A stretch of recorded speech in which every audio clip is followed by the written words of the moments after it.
انتہائی محترم و معزز بزرگوں، نوجوان دوستوں، عزیز بچوں، بالخصوص سادات و علماء، اللہ رب العزت کی فضل و توفیق سے ہم سب آج کی اس بابرکت محفل میں حاضری کا شرف حاصل کر رہے ہیں، جس کی نسبت سید الشہداء امام کربلا حضرت سیدنا امام حسین رضی اللہ تعالی عنہ آپ کی ذات اقدس کے ساتھ ہے۔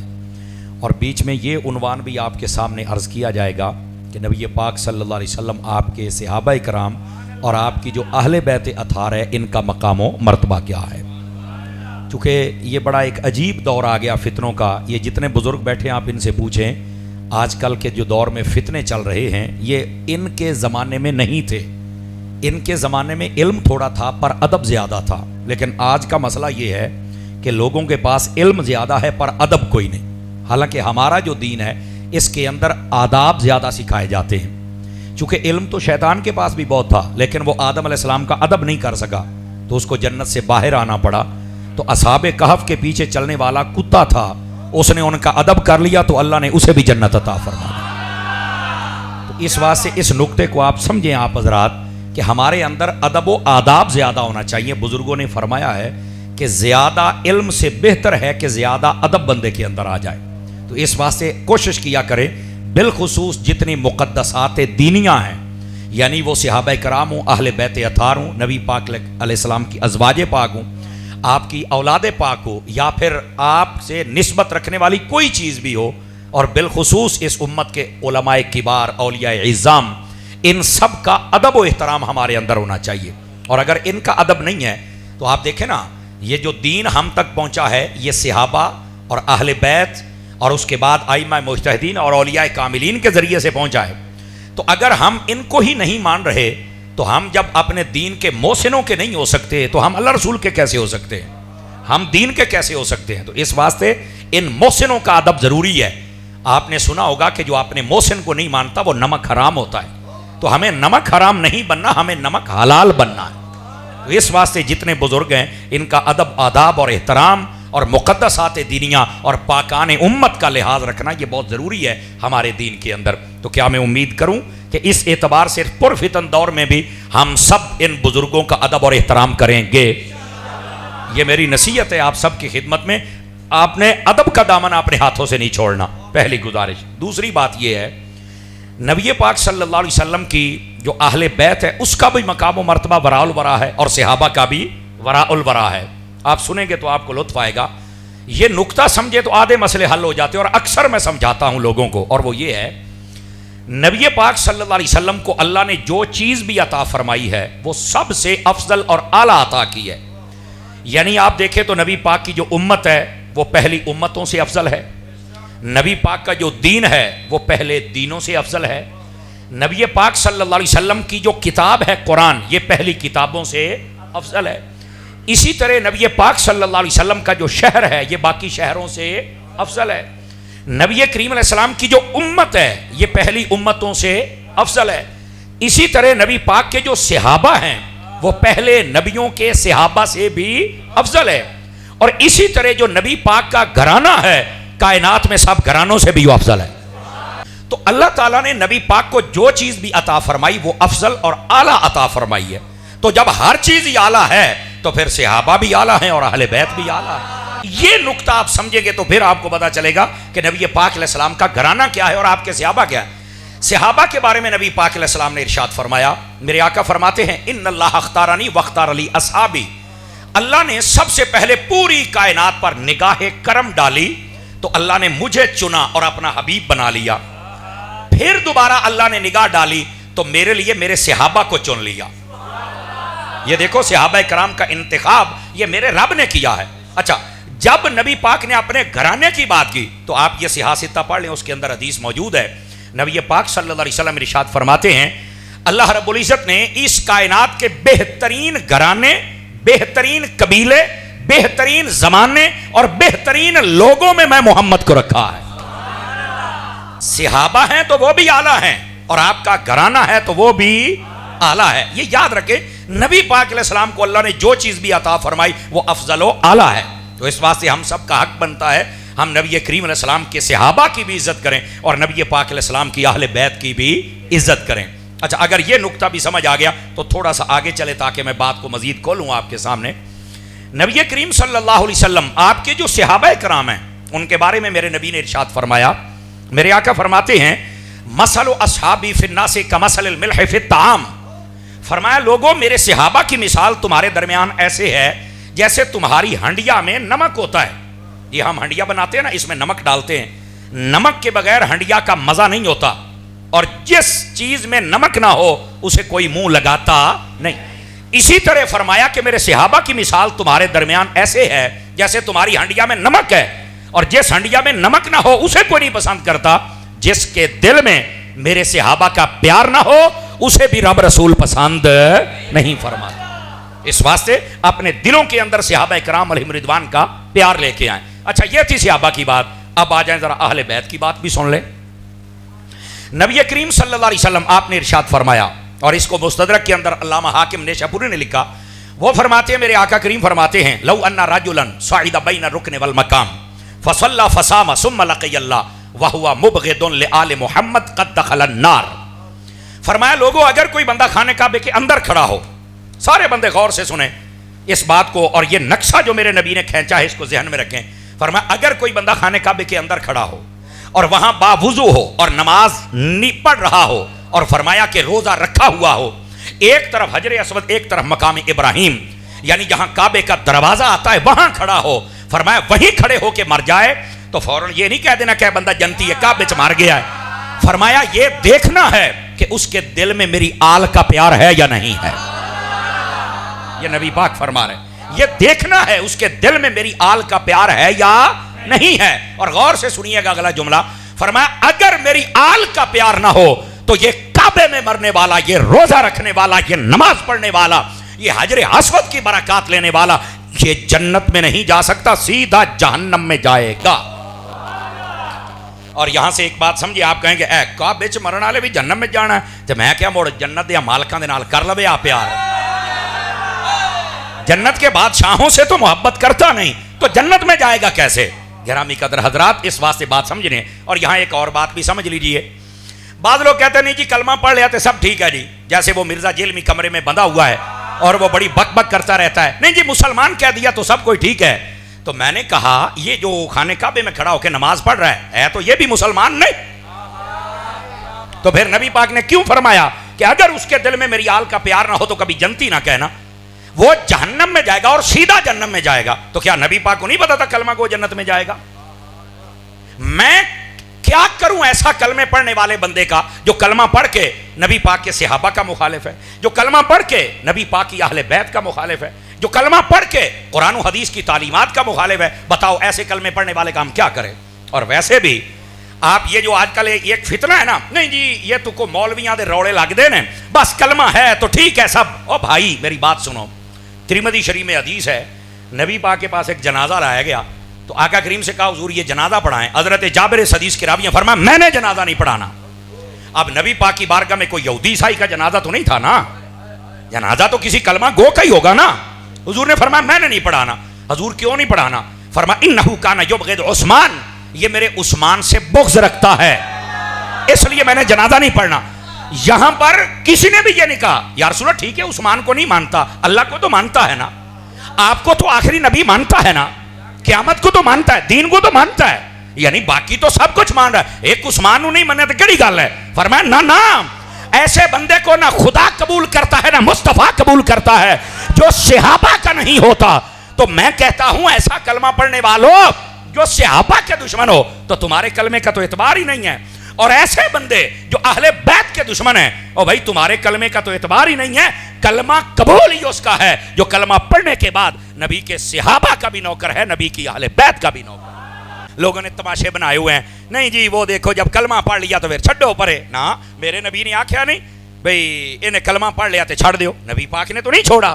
نبی پاک نے فرمایا سارا کچھ ہے لیکن عثمان کا ادب نہیں, اور بتا دیا کہ جو میرے صحابہ کا بے ادب ہو اس کا جنازہ پڑھنے کی ضرورت ہے. جاگ رہے ہیں میری بات سمجھ رہے ہیں آپ حضرات؟ اس بات کو آپ سمجھنے کی کوشش کریں. تو اس واسطے یہ جو کہتے ہیں کلمہ گوئے تو چھڈو پرے, ادھر دیکھیں میری طرح میں آپ کو ایک مسئلہ سمجھاؤں. پہلا سپارہ اٹھائیں سورہ بقرہ, پہلا رکوع سارا ترجمے سے پڑھنا ہے آپ نے. جنہوں زیادہ شوق ہے ترجمے دا, میں کہا پڑھ ذرا تین تانن ہوئے. پہلے رکوع کے اندر پہلی جو 4 آیات ہے تو یہ بات ہے، اس کے اندر تو سارا مفہوم موجود ہے ہمارے دین کے بارے میں کہ ہم نے اللہ پر، رسول پر، قیامت پر، اور جو اللہ نے کتابیں نازل کی ان پر ہم نے یقین اور ایمان رکھنا ہے۔ لیکن اس سے آگے اللہ نے 3 چیزوں کا ذکر کیا ہے، توجہ، ایک ہے کافروں کا ذکر، اور ایک ہے مسلمانوں کا ذکر، ایک ہے منافقوں کا ذکر۔ تو میں کہتا ہوں منافق کون نے؟ بظاہر تو کلمہ پڑھتے تھے، داڑھی رکھی ہوئی تھی، اللہ کو مانتے تھے، رسول کو مانتے تھے، لیکن اللہ نے ان کو منافق کہا کیوں ہے؟ انہاں دا مسئلہ پتہ کیجیے، یہ اللہ رسول کو مانتے تھے پر جیسے اللہ رسول چاہتا تھا ویسے نہیں مانتے تھے۔ کلمہ پڑھنے کے بعد کبھی تو نبی کی شان نہیں مانتے، اور کبھی یہ صحابہ کو نہیں مانتے، کبھی اہل بیت کو نہیں مانتے۔ یہ چھوٹی چھوٹی کمیاں تھی جس کی وجہ سے ان کو منافق کہا گیا۔ تو میرے بھائی، اللہ کو نہیں پتا تھا کہ کلمہ پڑھتے ہیں چلو چھڈو، نکی موٹی غلطی ہو ہی جاندی ہے تو مسلمان ہی رہن دیو؟ اللہ نے منافق بنائے ہی کیوں ہیں؟ اور صرف منافق نہیں آکھیا، منافق بنا کے اللہ نے فرمایا کافر اپنے ٹھکانے میں ہوگا، مسلمان جنت میں اپنے ٹھکانے میں ہوگا، لیکن جو منافق ہے جہنم میں سب سے نیچے ہوگا کہ دھوکہ دیتا ہے، اتو تو کلمہ پڑھتا ہے وچوں بے ایمان ہے۔ تو کلہ کلمے آلیا سدھا ہو، پڑھ نہیں نا تے ابو بکر طرح پڑھ،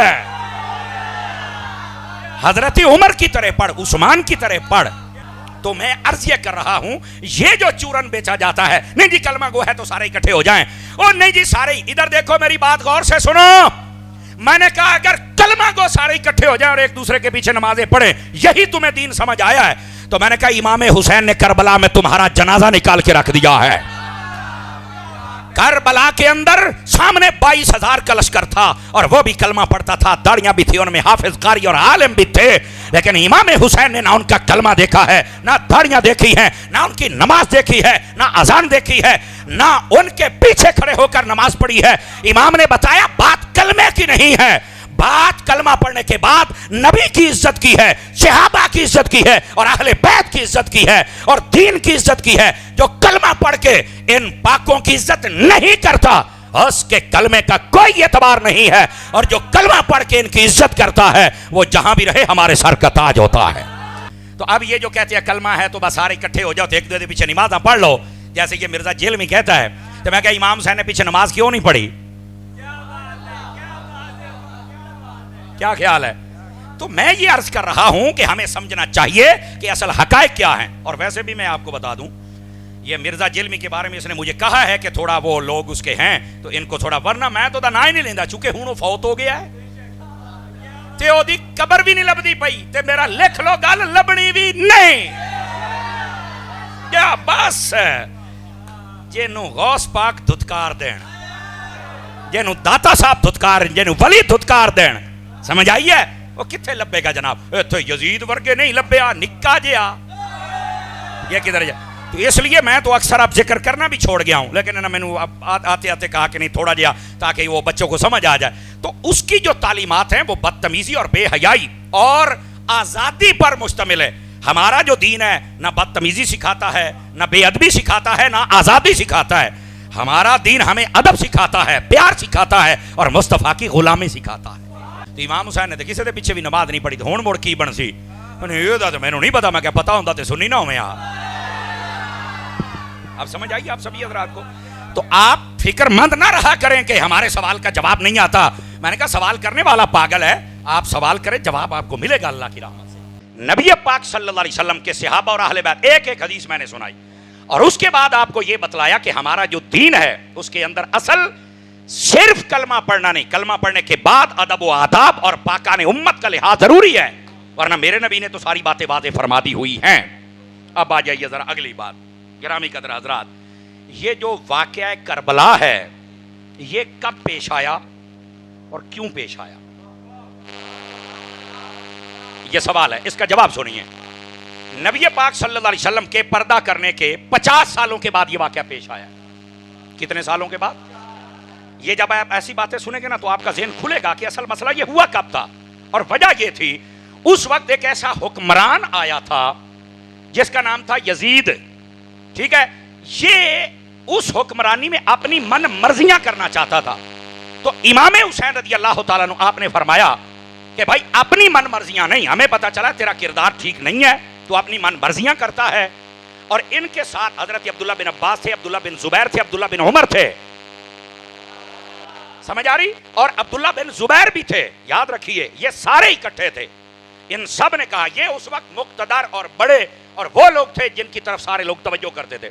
انہوں نے کہا کہ ہم تیری بیعت تب تک نہیں کریں گے جب تک تو اپنے آپ کو درست نہیں کرے گا، اپنے آپ کو صحیح نہیں کرے گا، کیونکہ تیرے جیسے اگر نااہل لوگ حکمران بن گئے تو پھر یہ سارا نظام بگڑ جائے گا. اب میں یہاں پر ایک بات کہنے لگا ہوں، ہر سنی بندہ توجہ کرے. اگر آپ کا مزاج ہو تو بولے، ورنہ کوئی مسئلہ نہیں. مسئلہ میں حق بیان کر کے جاؤں گا. سارے مسلک جتنے دنیا میں پائے جاتے ہیں، بالخصوص جو مسلمان کہلانے والے، یہ سارے کے سارے کہتے ہیں امام حسین نے یزید کے ہاتھ میں ہاتھ دے کر بیعت نہیں کی. امام حسین نے بیعت نہیں کی، کیوں؟ کہ وہ گندا تھا. میں نے کہا یہ بیان کرو، قوم کو بتاؤ. لیکن میں ایک بات یہاں پہ بتا دوں، جس امام حسین نے یزید کے ہاتھ میں ہاتھ نہیں نہ دیا، بیعت نہیں کی، اور یہ دلیل ہے کہ وہ یزید گندا تھا اس لیے امام حسین نے بیعت نہیں کی، اسی امام حسین نے اور اسی امام حسن نے حضرت امیر معاویہ کے ہاتھ میں ہاتھ دے کر بیعت کی تھی. اور یہ بیعت 20 سال تک چلتی رہی. یعنی اگر امام حسین یزید کی بیعت نہ کریں تو اس بات کی دلیل ہے کہ یزید گندا ہے. تو میں نے کہا اگر حلالی خون ہے تو یہ بھی بتاؤ کہ امام حسن و حسین نے جب امیر معاویہ کی بیعت کی تھی اور 20 سال یہ صلح چلتی رہی تو امیر معاویہ اچھا تھا اس لیے بیعت بھی کی اور صلح بھی چلتی رہی ہے. اور یہی اہل سنت کا موقف ہے. ہم کہتے ہیں جن کے ہاتھوں میں انہوں نے ہاتھ نہیں دیا وہ یزید گندا ہے، اس کو کوئی اچھا نہ کہے، اس یزید کی کوئی طرفداری نہ کرے. لیکن جن کے ہاتھوں میں ہاتھ دے کے انہوں نے بیعت کر لی تھی اور یہ 20 سال بیعت چلی، ایک دوسرے کے ساتھ ادب و احترام پیار محبت سے پیش آتے، حضرت امیر معاویہ ان کو نذرانے دیتے اور یہ وصول کرتے تھے. اور جب بھی حضرت امیر معاویہ کے پاس حضرت امام حسن آتے تو آپ جگہ سے اٹھ کے کھڑے ہو جاتے اور اپنی جگہ پر حضرت امام حسن کو بٹھاتے. لوگوں نے پوچھا آپ ان کو کیوں بٹھاتے ہیں؟ تو آپ نے فرمایا کیوں نہ بٹھاؤں، تمہیں نہیں پتا کہ یہ نبی کا نواسا ہے، نبی کی بیٹی کا بیٹا ہے، حیدر و بطول کا بیٹا ہے، اور یہ ہے جو نبی پاک کے کندھوں پر کھیلتا رہا ہے. اب سمجھ آئی آپ سبھی حضرات کو؟ کوئی نہیں آئی؟ کاش کہ یہ نقطہ سمجھ آ جائے نا تو ہمارا آدھا مسئلہ حل ہو سکتا ہے کہ امام حسین نے یزید کی بیعت نہیں کی تو ثابت ہوا یزید گندا ہے، اور جب امیر معاویہ کی کر لی تو ثابت ہوا کہ امیر معاویہ اچھے ہیں. یہی تو مسئلہ ہے. اب لوگ اصل مسئلہ یہ بھی سن لیں کیوں حضرت امیر معاویہ کے پیچھے پڑتے ہیں. وجہ یہ ہے آخر جی یہ جڑا یزید ہے نا امیر معاویہ دا پتر ہے. یزید کیا ہے؟ امیر معاویہ کا پتر ہے. اب پتر ہے تو پھر کی ہے تسی پیو دے پیچھے پہ جاؤ گے؟ میں سوال کر رہا ہوں. آپ دیکھیں یار سنجیدہ فکر لوگ بیٹھے، آپ جتنے ہمارے دین کا مسئلہ ہے سن لیں پہلے، اور میں ذمہ داری سے کہہ رہا ہوں. اگر کسی کا بچہ گندا ہو جائے تو اس کی وجہ سے پرچہ اس کے باپ پر نہیں ہوتا، پکڑا اس کے باپ کو نہیں جاتا، اور یہ نہیں کہا جاتا ہمارے اسلام کے اندر اولاد گندی ہو تو آپ یہ نہیں کہہ سکتے کہ تہاڈا پیو بھی گندا ہے. ہمارے اسلام میں منع ہے. اس کی وجہ کیا ہے؟ اگر کسی کی اولاد گندی ہے اور ہم کہیں کہ تیرا پیو گندا ہے تو پھر حضرت نوح علیہ السلام کا بیٹا کافر تھا تو کیا حضرت نوح علیہ السلام پر بھی زبان کھولو گے؟ تو کہا نہیں ہم تو نہیں کھول سکتے، منڈا بگڑ گیا تو پیو دا کی قصور ہے. میں کہا جی میں اوتھے ہے نا کہ منڈا بگڑ گیا تے ابے دا قصور نہیں ہے، اسی طرح یزید بگڑ گیا تے امیر معاویہ دا قصور ہے. جب اولاد گندی ہو جائے، ہمارے اسلام میں اس اولاد کی وجہ سے باپ کو برا کہنے کی اجازت نہیں ہے. آج بھی اگر کوئی بندہ اگر غلطی کرتا ہے تو آپ اس کے باپ کو گالیاں نہیں دے سکتے، اور ہمارا قانون بھی ہے اس کے باپ پر پرچہ نہیں ہو سکتا. کیوں بھائی؟ وہ اپنے فعل دا اپنے عمل دا خود ذمہ دار ہے، یہ پیو دا کیا قصور ہے؟ بعض جاہل یہاں پر یہ بھی مشہور کرتے ہیں کہ انہیں نا چولہے تے سکھیا ہے، یعنی یہ کیا مطلب ہے؟ گھروں سکھیا ہے.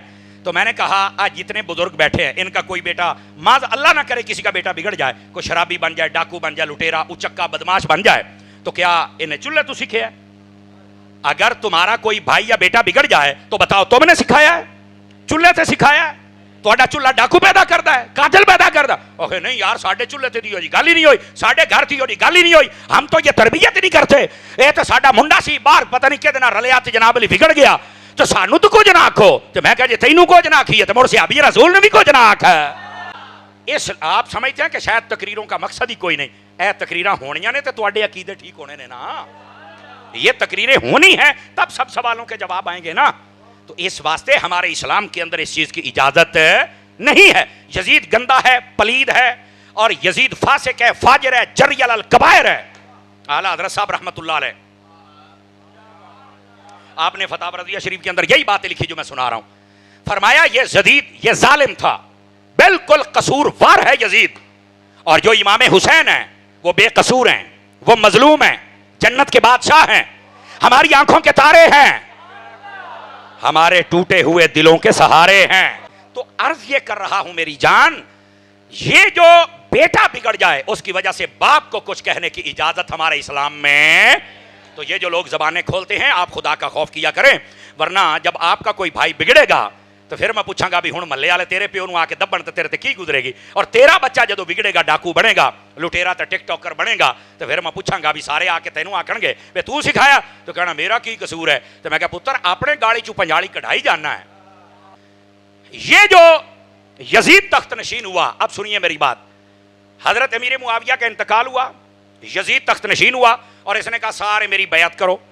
اس نے جب مکہ مدینے میں پیغام بھیجا تو یہاں یہ 4 ہستیاں جن کے میں نام بتا چکا, حضرت امام علی پاک امام حسین رضی اللہ تعالیٰ, حضرت عبداللہ بن زبیر, عبداللہ بن عباس اور عبداللہ بن عمر, یہ جو صحابہ کرام علیہم رضوان تھے, انہوں نے کہا کہ ہم جب تک تو صحیح نہ ہو جائے تیرے ہاتھ میں ہاتھ دے کر بیعت نہیں کریں گے. مجھے ایک نکتہ سمجھانا ہے, اگر آپ کو سمجھ آ جائے تو آپ بول سکتے ہیں ورنہ حرج نہیں ہے. امام حسین, حسینیت یہ ہے, حسینی سبق یہ ہے, حسینی مشن یہ ہے, حسینی راستہ یہ ہے کہ گندے حکمران کو کبھی بھی ووٹ دے کر حاکم نہ بنایا جائے.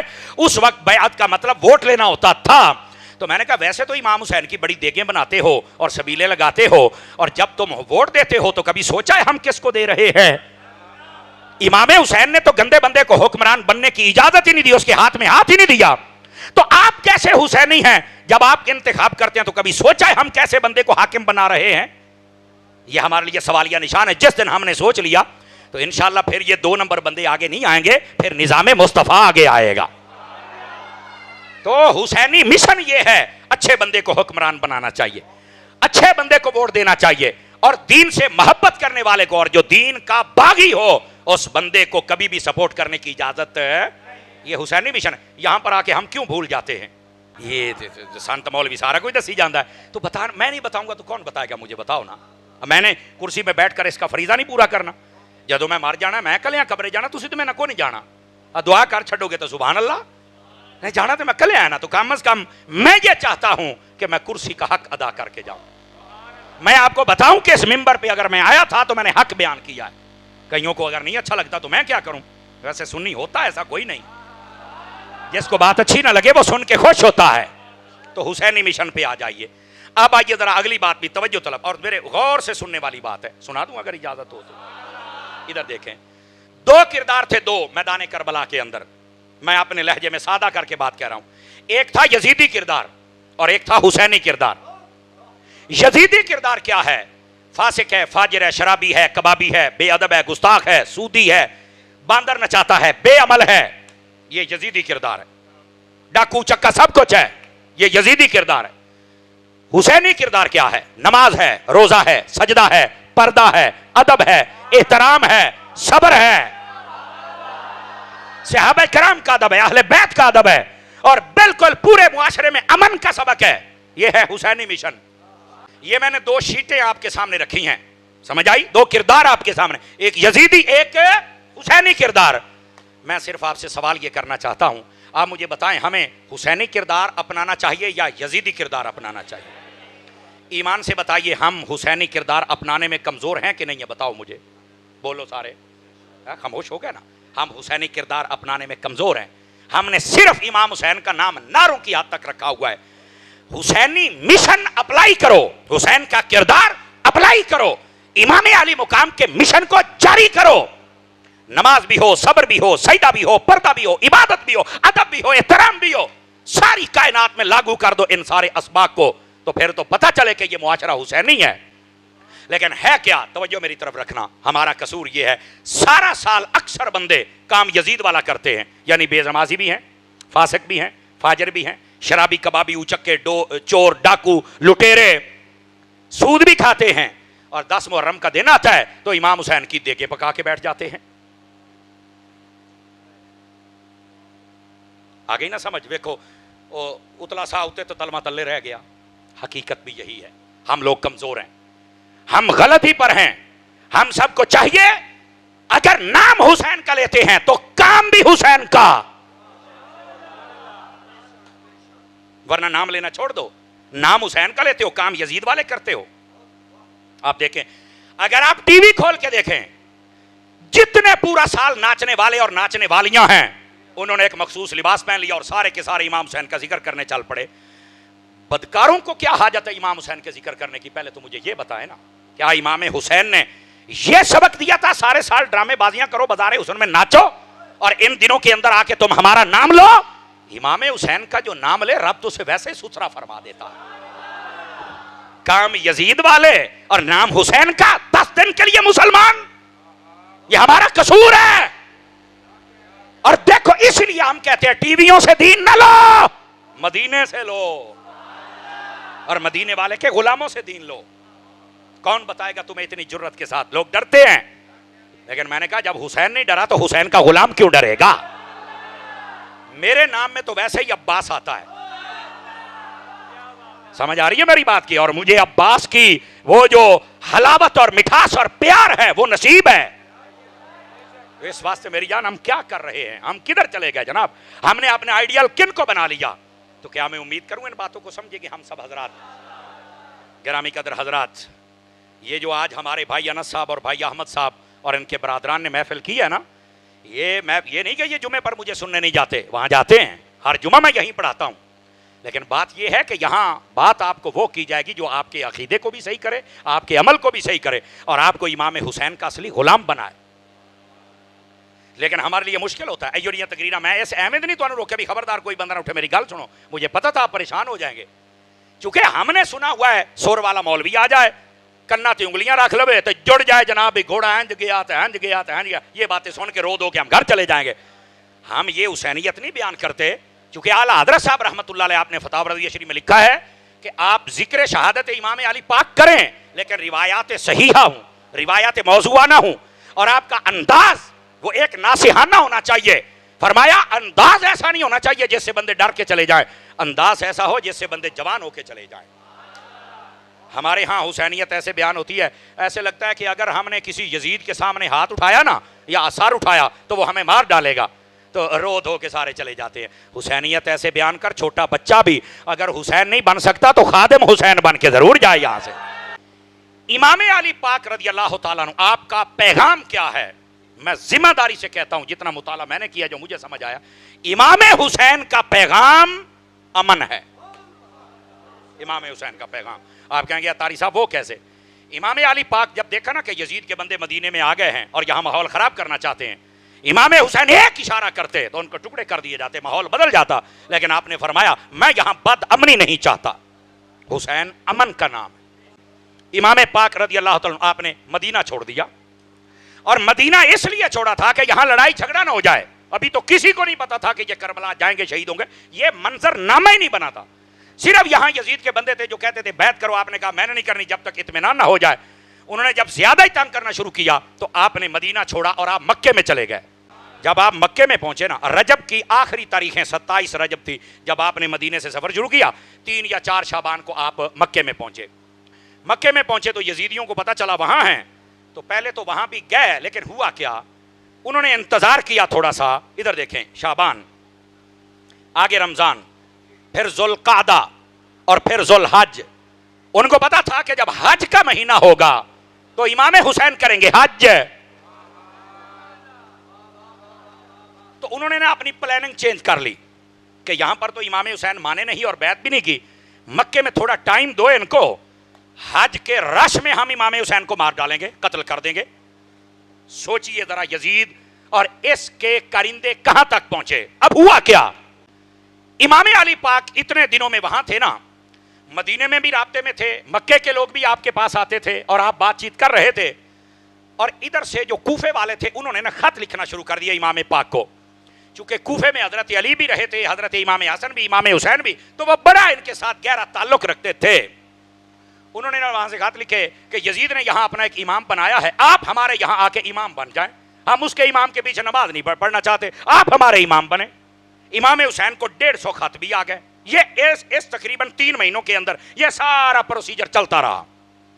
امام پاک کو پتا چلا کہ یہ یزیدی مجھے حج کے رش میں مار دیں گے. امام پاک نے حج سے ایک دن پہلے یعنی جس دن حج کا احرام باندھنا ہے نا 8 کو آپ نے 7 کو مکہ چھوڑ دیا. کیوں چھوڑا؟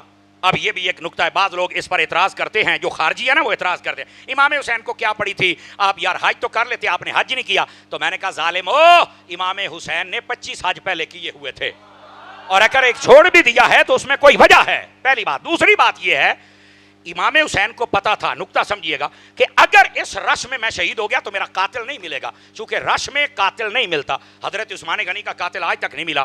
رش کے اندر بندہ مر جائے تو قاتل ہے نہیں ملتا. یہ بے نظیر جب مری تھی رش میں ماری گئی, آج تک اس کا قاتل نہیں ملا. حالانکہ جدید دور, تیز دور, کیمرے کا دور تھا, لیکن قاتل نہیں ملا. رش میں بندہ مر جائے قاتل نہیں ملتا, اور قیامت تک کے لیے امام حسین کا قاتل چھپ جاتا اگر آپ رش میں شہید ہو جاتے. امام حسین نے فرمایا میں نے شہید ہونا ہے, میں قاتل نو انجدہ ننگا کر کے ماراں گا, قیامت تک میرا قاتل چھپ نہیں سکتا ہے. امام علی پاک رضی اللہ تعالیٰ عنہ آپ نے فرمایا رش میں شہید ہو گیا, میرا تو قاتل چھپ جائے گا. تو فرمایا لوگ تو قیامت تک ڈھونڈ رہے, نا فرمایا میں قاتل اور قاتلوں کے سہولت کار ان سب کو ایسا واضح کروں گا کوئی چھپ نہیں سکے گا. تو آپ نے حج چھوڑ دیا اور آپ وہاں سے کربلا کی جانب چل پڑے. لیکن رکنا کربلا کی جانب نہیں, کوفہ کی جانب. اور یہاں پر بھی ایک نکتہ ہے, اور وہ نکتہ پتہ کیا ہے, یہ 3 مہینوں کے اندر صحابہ کرام جتنے موجود تھے, چونکہ 50 سالوں کے بعد نبی پاک کے پردہ کرنے کے یہ واقعہ پیش آیا, اکثر صحابہ کرام پردہ کر چکے تھے. جو موجود تھے وہ بہت کم تھے, اور جتنے تھے وہ سارے پوری دنیا میں پھیلے ہوئے تھے, قریب نہیں تھے, قریب تو بہت تھوڑے تھے. اور جتنے تھے ان سب نے امام حسین کو روکا کہ آپ نہ جائیں, یہ کوفی بے وفا لوگ ہیں, آپ کے نعرے ضرور لگاتے ہیں پر ہیں جھوٹے. یہ دا مطلب جھوٹے نعرے نہیں حسینیت دے لانے چاہیے. یہی میں آپ کو سمجھا رہا ہوں, نعرے لانے تو سچے لا. سمجھ آ رہی ہے؟ جھوٹے حسینی نہ بنو, سچے حسینی بنو.